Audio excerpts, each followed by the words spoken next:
இது அன்பு வந்து எனக்கு டைரக்டா காட்டுறதோட அப்பா மேல காட்டுற அன்பு தான் இப்ப என் மேல காட்டுறாங்க. அப்பாவை ஆன் ஸ்கிரீன்ல மிஸ் பண்றவங்கள தான் இப்ப என்ன என் மூலியமா அப்பாவை பார்க்க முடியும். அதுவும் ஆஃப்டர் அப்பா மறைவுக்கு அப்புறம் இந்த அன்பு நிறைய வர ஆரம்பிச்சிருக்கு.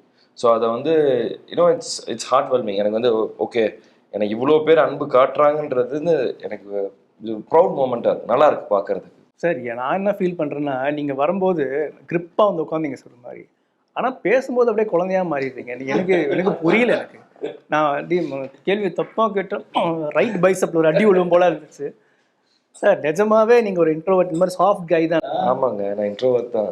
நீங்கள் சினிமாக்காக இந்த மாதிரி உங்களை வந்து நான் இது பாடி நான் ரெடி பண்ணுறதை வந்து சினிமாக்காகன்ட்டு இல்லை. நான் அப்பா கூட இருக்கும் போது எனக்கு நெக்ஸ்ட் மூவி பண்ண போறேன்னா இல்லையான்னு எனக்கு ஐடியா இல்லை. ஸோ ஏன்னா நிறைய மூவிஸ் வந்துச்சு, ட்ராப் ஆச்சு, இதே மாதிரி போயிட்டு இருந்தது. என்னோட பேசிக் மைண்ட் செட்டாக வந்து I want to lose weight. So எனக்கு என் பாடி ஃபிட்டாக வச்சுக்கணும், எனக்கு இப்படி ஒரு சர்டன் பாடி இருக்கணும்னு என் மைண்ட் செட்டில் இருந்தது. அதுக்காக நான் ஸ்டார்ட் பண்ணது. அது அப்படியே கரெக்டாக சசி சார் வந்தார். அவர் ப்ராஜெக்ட்டுக்காக நான் இன்னும் கொஞ்சம் பெட்டராக டெவலப் பண்ணணும், அதுக்காக திருப்பி நான் பாடி ரெடி பண்ண ஆரம்பித்தேன். அது அப்படியே ப்ராசஸ் போயிட்டே இருக்கு, அவ்வளோதான்.